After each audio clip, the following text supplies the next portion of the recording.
मित्रों, विगत 24 घंटे में या 24 से 36 घंटे में देश ने दो प्रकार के दृश्य देखे।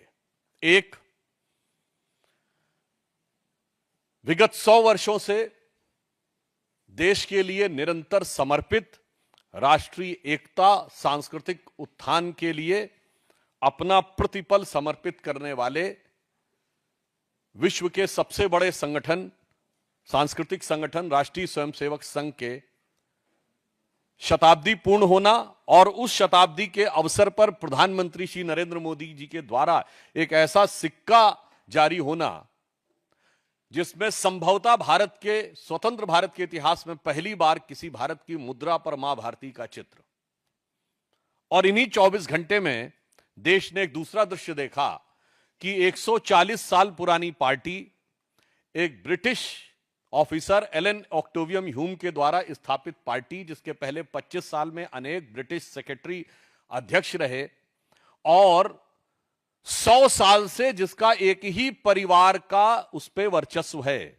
आप सब लोगों को यदि ना ध्यान हो तो मोतीलाल नेहरू 1919 में कांग्रेस के अध्यक्ष बने थे और 1928 के बाद 29 में उन्होंने अध्यक्षी सीधे मोतीलाल नेहरू ने जवाहरलाल नेहरू को ट्रांसफर की थी। यानी 100 साल से एक ही परिवार के आधिपत्य के बाद भी उस संगठन के पतन और सत्ता छूटने की बदहवासी में उनके खानदान के बरखुरदार के द्वारा, जो कि आज भारत विरोधी शक्तियों के फर्माबरदार बनते हुए प्रतीत हो रहे हैं, अपनी उसी आदत के अनुरूप विदेश की धरती से एक और ऐसा बयान दिया है जिसमें कुछ भी आश्चर्यजनक नहीं है। अगर आपको ध्यान हो तो मात्र कुछ दिन पहले मैंने ही आपको एक बाइट देते समय एक आवश्यक सूचना दी थी कि राहुल गांधी जी पुनः विदेश जा चुके हैं और फिर आप तैयार रहिएगा, कोई ना कोई भारत विरोधी बयान अवश्य आपको सुनने को मिलेगा। अगर सीधे दरवाजे से नहीं तो पिछले दरवाजे से, और खिड़की से नहीं तो रोशनदान से मिलेगा। इसलिए आप लोग चारों तरफ से सतर्क रहिएगा। और आज उसी की एक बानगी दिखाई पड़ी है। ये दो अंतर देश की जनता के सामने स्पष्ट हैं कि कौन भारत के हित में और कौन भारत विरोधी शक्तियों का जाने में चाहे अनजाने में एक टूल बनता चला जा रहा है। और यह कोई अपने आप में अलग सामान्य घटना नहीं है। इससे पूर्व राहुल गांधी जी इतनी बार विदेश में जाकर भारत विरोधी बयान दे चुके हैं कि मैं उन सबको गिनाऊंगा तो आप सबका समय बिना वजह व्यर्थ होगा।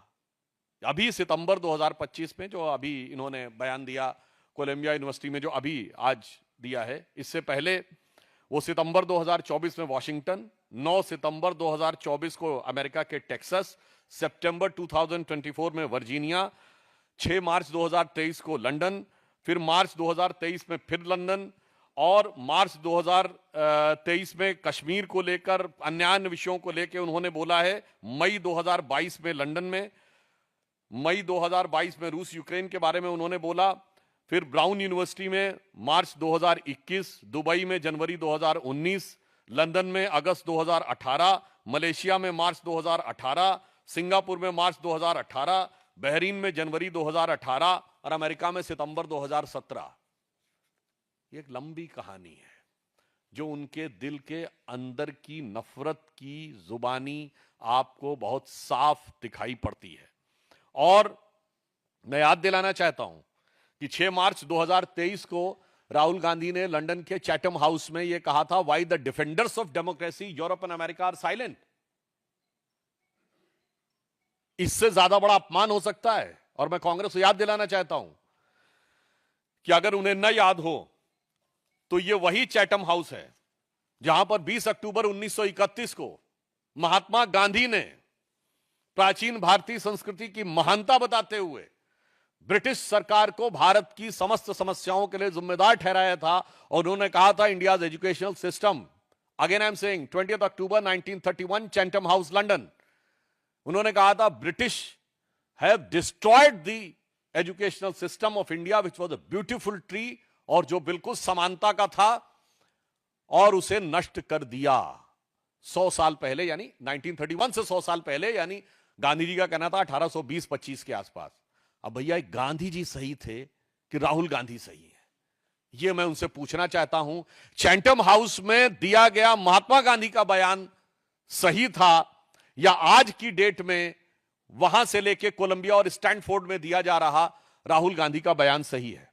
यह बात मैं सीधे सीधे कांग्रेस पार्टी से पूछना चाहता हूं। और जिसने 100 साल से लोकतंत्र के लबादा ओढ़कर राजतंत्र को जीवित रखा है, वो लोकतंत्र पे भाषण दे, मुझे लगता है इससे ज्यादा हास्यास्पद और विडंबनापूर्ण उदाहरण नहीं हो सकता। और वो भी इस देश में लोकतंत्र के सबसे बड़े प्रतीक प्रधानमंत्री श्री नरेंद्र मोदी जी, जो भारत के लोकतांत्रिक परिपक्वता और जो विस्तार के सबसे बड़े प्रतीक हैं कि रेलवे प्लेटफॉर्म पे चाय बेचने वाला व्यक्ति लगातार तीसरी बार भारत का प्रधानमंत्री जनता के द्वारा चुनकर बना, उसको वो सरमन दे जो कि अंग्रेजों से दोस्ती करके अंग्रेजों के द्वारा स्थापित होकर और किसी की कृपा से प्रधानमंत्री का पद पाकर पिछले 100 सालों से अपना राजतंत्र येन केन प्रकारेण संरक्षित किए हैं। मैं पुनः स्पष्ट कर दूं, कांग्रेस अध्यक्ष कोई भी रहा हो, सत्ता गांधी परिवार के हाथ में रही है, इसलिए कांग्रेस के लोग ये कह के बचाव नहीं कर सकते अमुक अध्यक्ष था। अभी आपको ध्यान हो खड़गे जी क्या बोले थे अपने ही प्रांत के मुख्यमंत्री के बारे में कि साहब हाईकमान तय करेगा, राष्ट्रीय अध्यक्ष और नेता प्रतिपक्ष खुद हैं।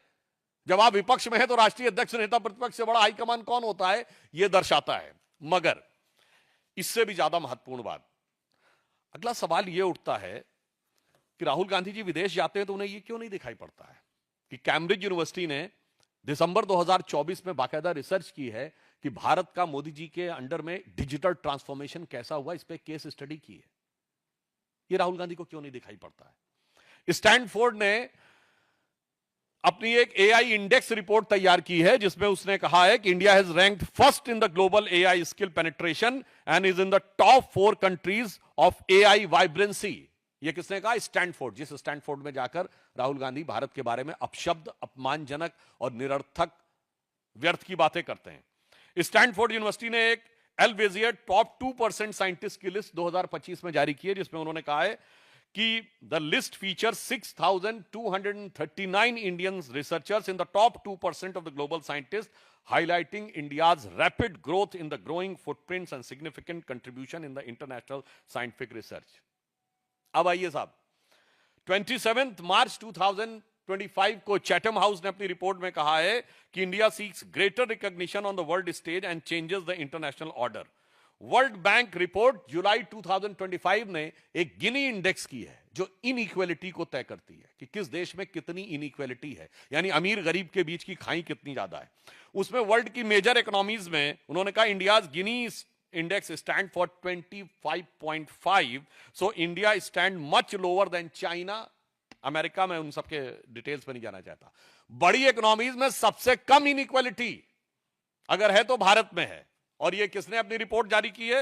ये वर्ल्ड बैंक ने जुलाई 2025 में रिपोर्ट जारी की है और ये कहा है कि एक्सट्रीम पॉवर्टी अब भारत में केवल 2.3% रह गई है। राहुल गांधी को यह नहीं दिखाई पड़ता। ऑक्सफोर्ड जाते हैं तो उन्हें दिखाई नहीं पड़ता कि ऑक्सफोर्ड बिजनेस स्कूल ने दिसंबर 2024 में यह कहा था कि proactive governance and timely implementation is a game changer India's digital governance landscape.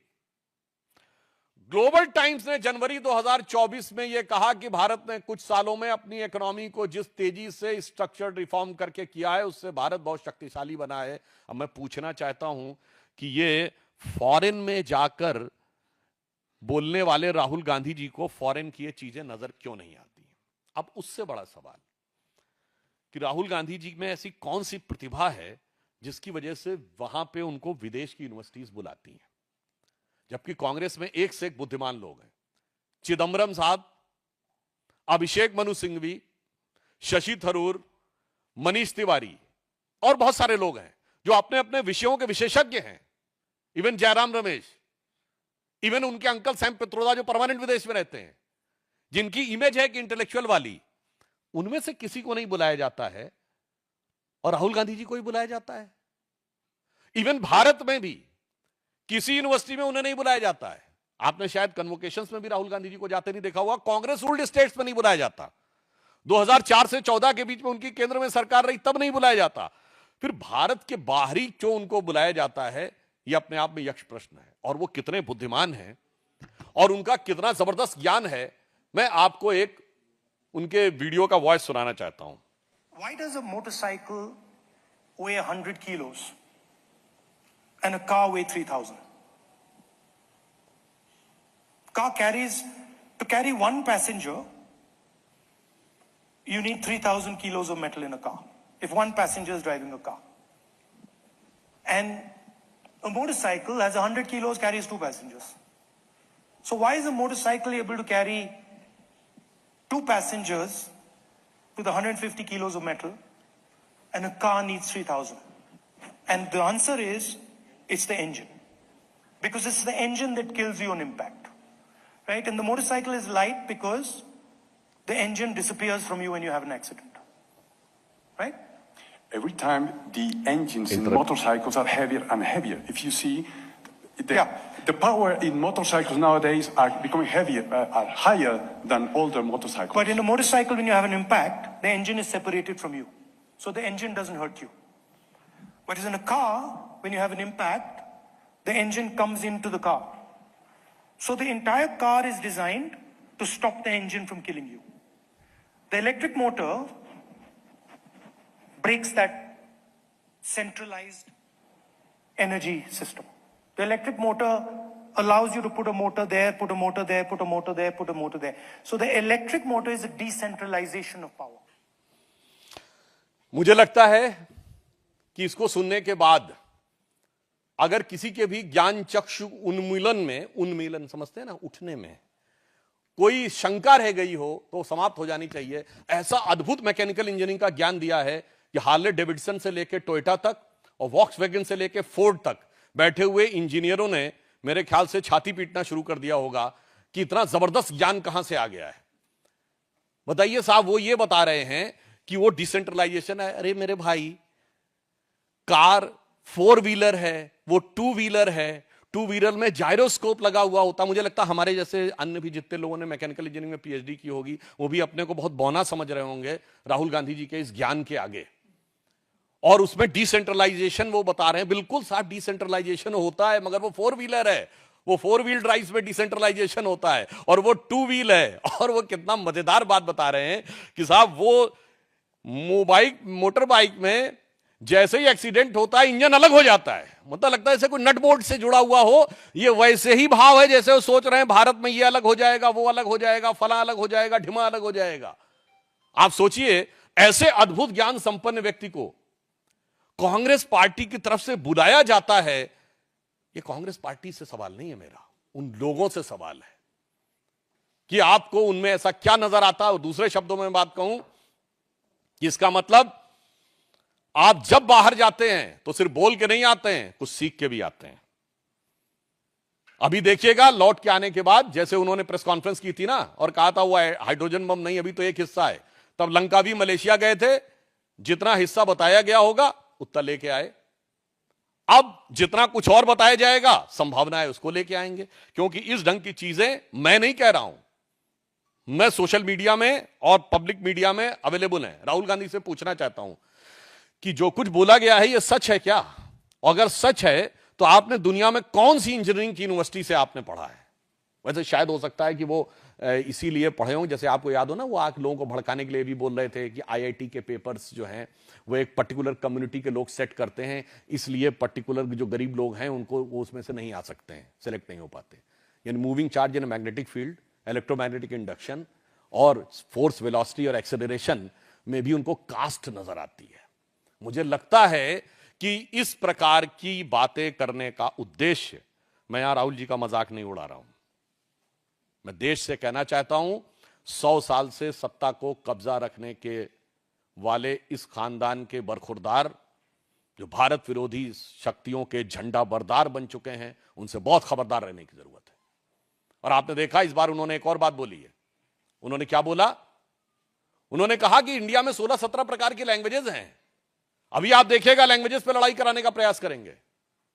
उत्तर दक्षिण में लड़ाई कराने का प्रयास कर चुके हैं। कर्नाटक के फाइनेंस मिनिस्टर बोल चुके हैं कि दक्षिण भारत वाले टैक्स ज्यादा देते हैं। तो पत्रकार ने उनसे पूछा तो क्या अलग होना चाहिए? उत्तर हां जी, अलग हो जाना चाहिए। बिहार को लेकर तेलंगाना और डीएमके तमिलनाडु के मंत्री जो बोल चुके हैं वो है प्रांतों में वैमनस्य फैलाओ। भाषा को लेकर तमिल हिंदी, कन्नड़ हिंदी, मराठी हिंदी और अब देखिएगा आने वाले टाइम में बंगला हिंदी। तो जातियों को लेकर अगड़े पिछड़े, सामान्य दलित सब में लड़ाना है, ये उनका पूरा एजेंडा साफ दिखाई पड़ रहा है। तो इसलिए हम ये कहना चाहते हैं एक पंक्ति में कि जो कुछ पूरी फेहरिस्त नजर आ रही है राहुल गांधी की, एक गंभीर सवाल है देश की राजनीति के लिए और राजनीतिक चिंतकों के लिए।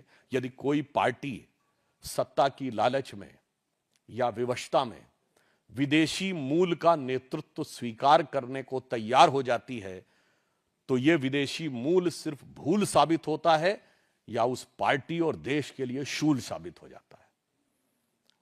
आज लग रहा है कि वो उनके जैसा नेता प्रतिपक्ष होना भारत के लोकतंत्र के हृदय में एक शूल यानी कांटे की तरह है।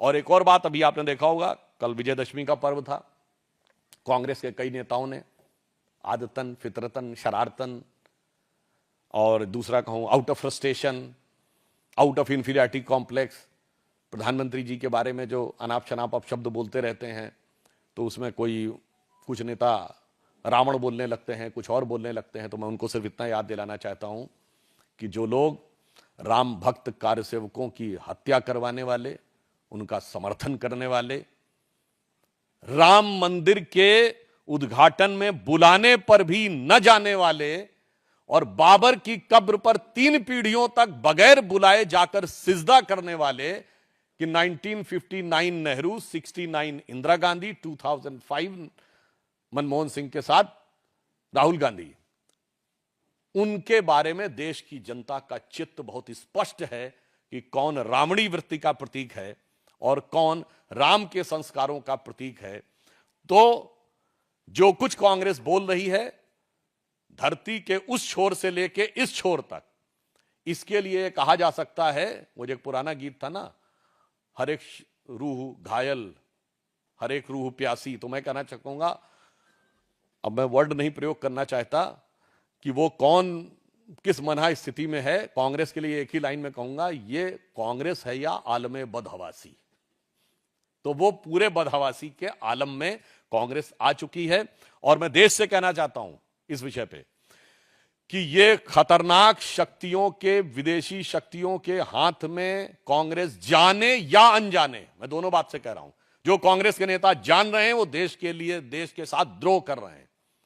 जो नहीं जान रहे हैं, अनजाने में टूल बने हुए हैं, उनको समझदारी दिखानी चाहिए और इन नेताओं को रोकना चाहिए। मगर बहुत स्पष्ट हो गया है कि कांग्रेस इस समय राष्ट्र विरोधी तत्वों के हाथ का एक खिलौना बनती जा रही है। कांग्रेस का नेतृत्व एक जमाने में इतना परिपक्व था, आज की डेट में उतना ही अपरिपक्व है। कांग्रेस का नेतृत्व एक जमाने में अल्ट्रा लेफ्ट और इन लोगों को यूज करना जानता था, इंदिरा गांधी और पीवी नरसिम्हा राव तक। आज उनके द्वारा यूज होने लगा है। यह सिर्फ कांग्रेस के लिए समस्या नहीं है, आज देश के लिए चिंता का विषय है।